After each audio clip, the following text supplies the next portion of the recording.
Hey gang, Mike here with American House Guys. Or what are we going to call this? Life hacking or real estate? Is that what I told you? Something like that. Anyways, I've had some requests from people to, people are saying they're starting to enjoy some of the videos, and if you don't like them, just go away.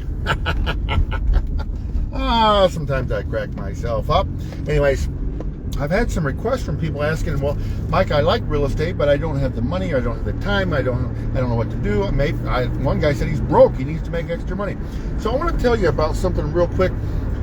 One of the simplest ways to get into real estate, and again, why do I choose real estate? Because when you make money, you get it in big chunks.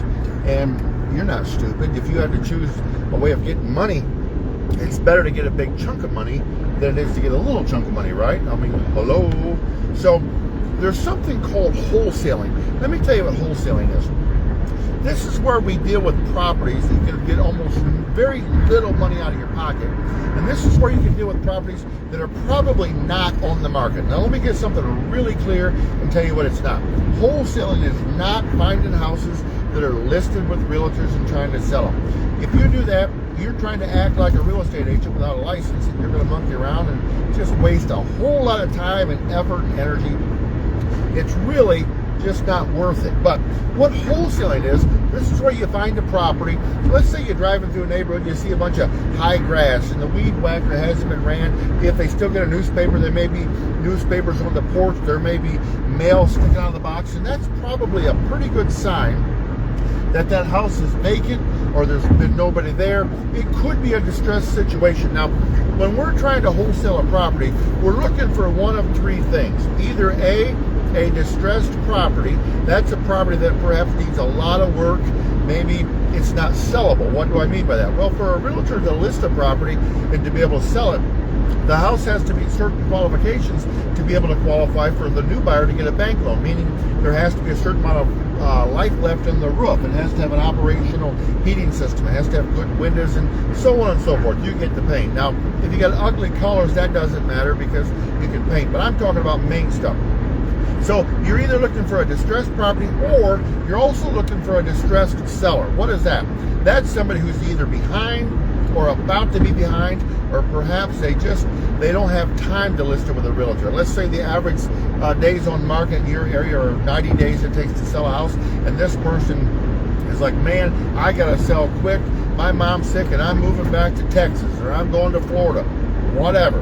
Now what a wholesaler does is a wholesaler actually puts the house under contract, and they supply a really important need to the market. What, you know who buys their houses off wholesalers? Usually, good Lord, what is that? Hey, sorry, I got distracted, shiny object syndrome.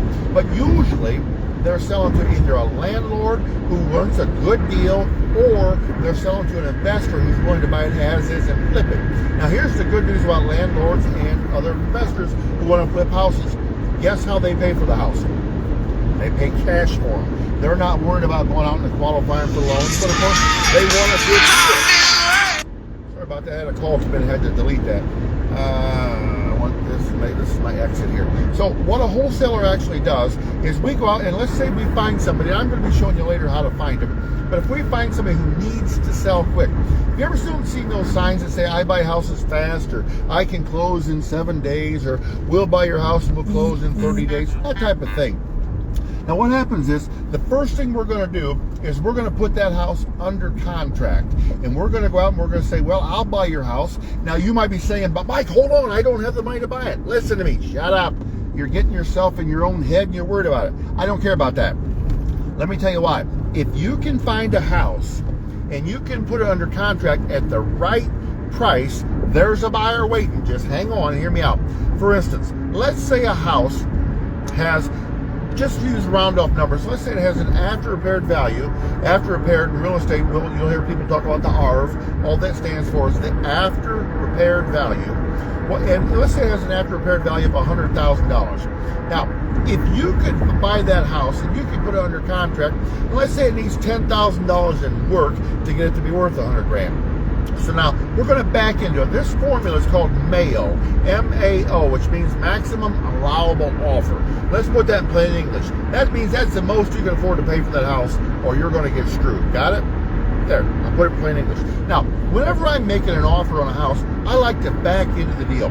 If it's once it's repaired, if it's worth $100,000, well, I can't pay $100,000 for it. If it needs $10,000 of work, that means the most I could pay would be $90,000 for it. Wait a minute. My new investor, the guy that wants to flip the house, let's say he wants to make $20,000 for the house. Okay, what's 90 minus 20? Now I'm down to paying the most I can pay, $70,000, if I want to be a charity and donate my time. And I don't, right? I want to be able to make some money. So let's say now if I want to make a $5,000 fee, the most I can pay for this house now is $65,000 for this property. So let's say I'm talking to the seller and I say, what do you owe for the property? And they say, well, I just want to get out of it. I owe $63,000 to the bank, but my wife left me. She ran off with the brother and the dog, whatever, and I'm out of here. Well, the good news is, if we go out and we do that, we put it under contract, we say, I'll buy your house. I need standard closing time. I may say I'll close within 45 days or sooner. I've got to check the title and make sure everything's clean. And I'll give you your $65,000 for the house. Now, if you've got an asset that's going to be worth $100,000 and you've got a contract that says you have the rights to buy it for $65,000, here's the really good news. We literally can jump on Marketplace or Craigslist and we can contact some other landlords or people that buy houses. You see those signs and say, hey, I would like to sell you a house and I'll let you have it for $70,000. I've got it under contract. Now here's the good news. You don't have to pay for the house. You literally can say, I have it under contract for $65,000. That means you're the only one that can buy it. I'll let you buy my contract for $5,000. Now hear me out, $5,000. Now you might be saying, what do you mean buy my contract? We literally, in our contract, there's a clause which says this contract is going to be, the house is going to be bought by Big Blue Sky LLC and or assigns. And I'm going to show you later how to do that. But that means I have the right to buy it or anybody that I choose to assign the contract over to. So let's say I find Johnny the new buyer or I find a new landlord that wants to take it over. And I say, here's the deal. You give me $5,000 and I'll give you this contract for the rights to buy it. Now they may not pay you until they buy it, but they're going to close quick with cash anyways.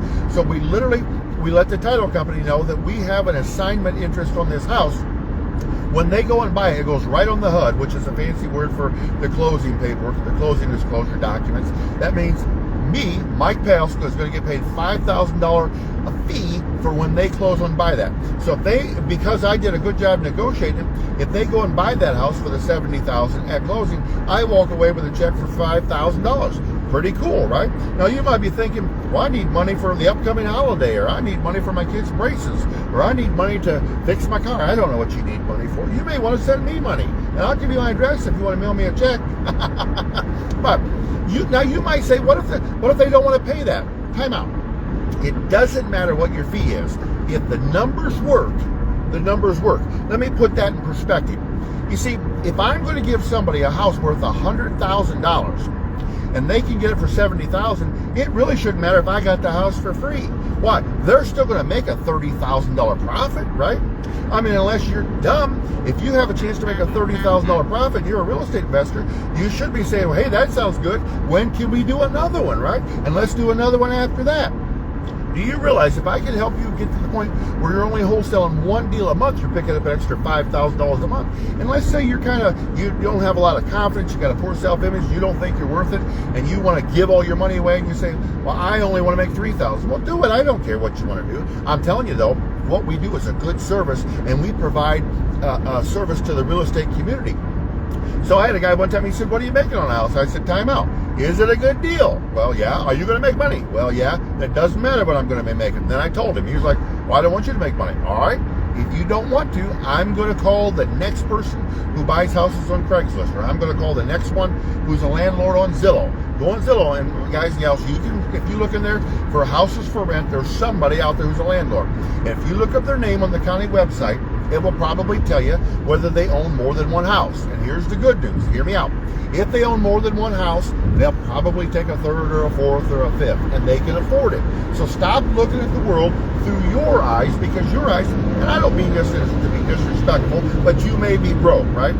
Hopefully you're not, but if you're starting off broke, then stop looking through the lenses of your eyes and look through the new buyer's eyes. Hey, I'm giving them a house that's going to be worth $100,000 for $70,000. Hey, that's a good deal, because if you go to Walmart or Menards or Lowe's or anywhere, when's the best time to buy anything? when it's on sale, all right? We're putting the house on sale.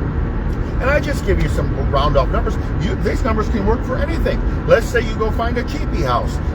I started in the east side of Toledo buying and selling houses. And I'll tell you what, you can buy some houses up there for $5,000, $10,000. Now, you might get mugged when it gets dark, but you can do it. So what happens is, let's say you find a house that's going to be worth $45,000. You find somebody just wants out. They want to move back to Albuquerque, and they say, "I'll give you the house for $15,000." If you could get it under contract for $15,000, but it's going to be worth $40,000. If you called me up and I'm an investor, and you say, "Mike, do you want to buy a $40,000 house for $20,000?" I'd be like, "Well, yeah. What's the catch? Do you guarantee clear title?" "Yes, I do." All you literally have to do this, you need a one simple contract. And later on, I'm going to show you how you can have my contract for free. So don't even worry about that. You literally can go and negotiate with a seller, and it's so simple to fill out. Well, my first one I did on back then I was selling vacuum cleaners, and I did it on a vacuum cleaner sales contract. I crossed out vacuum, and I wrote they were buying a house, and I put in the address. I mean, this can work. It's so simple. You literally, it says, who's the seller? You put down the seller, you put down the buyer. So if you're out negotiating on a house, you say, hey, you agreed to terms. Let's say I say I'll sell you my house for $20,000 or whatever the number is. You literally write purchase price, $20,000. Now, what kind of down payment are they expecting? Here's some really good news. Again, the person who's in a distressed situation, they're about to be behind in payments, maybe they are behind, or their spouse left, or the house needs work. They're not real estate professionals. They're not thinking down payment. They're thinking, I got a problem, and I want to solve this problem. Well, here's what happens. I say, tell you what, I'm going to go ahead and give you $10 down to make the contract legal, because in most places, money has to exchange hands for a contract to be valid, right? So I may say, I'm going to go ahead and give you $10 down today, and I'll close within 30 days or 45 days, or you can do 90 days if you want to give yourself time to market and to find a buyer. That means, let's say I'm buying the house for $20,000 and I give them $10 down where it says down payment, you write $10. Where it says balance due, you literally write $19,990 to be paid on or before, and you put the date in. They sign it, you sign it, you're done. I mean, again, I could teach a fourth grader how to do this. So as you're driving around tomorrow, I want you to start looking at houses that look like they're in disrepair.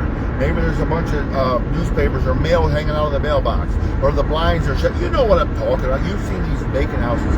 Now, are there other ways to generate lots of wholesale deals? Yes, there are. Direct mails, bandit signs, and all sorts of things. But what I'm just giving you right now is a way that you can keep your eyes out open, keep your ears open, keep your antennas up, and you ought to be able to go pick up $3,000 to $5,000 in the next 30 to 45 days if you do this.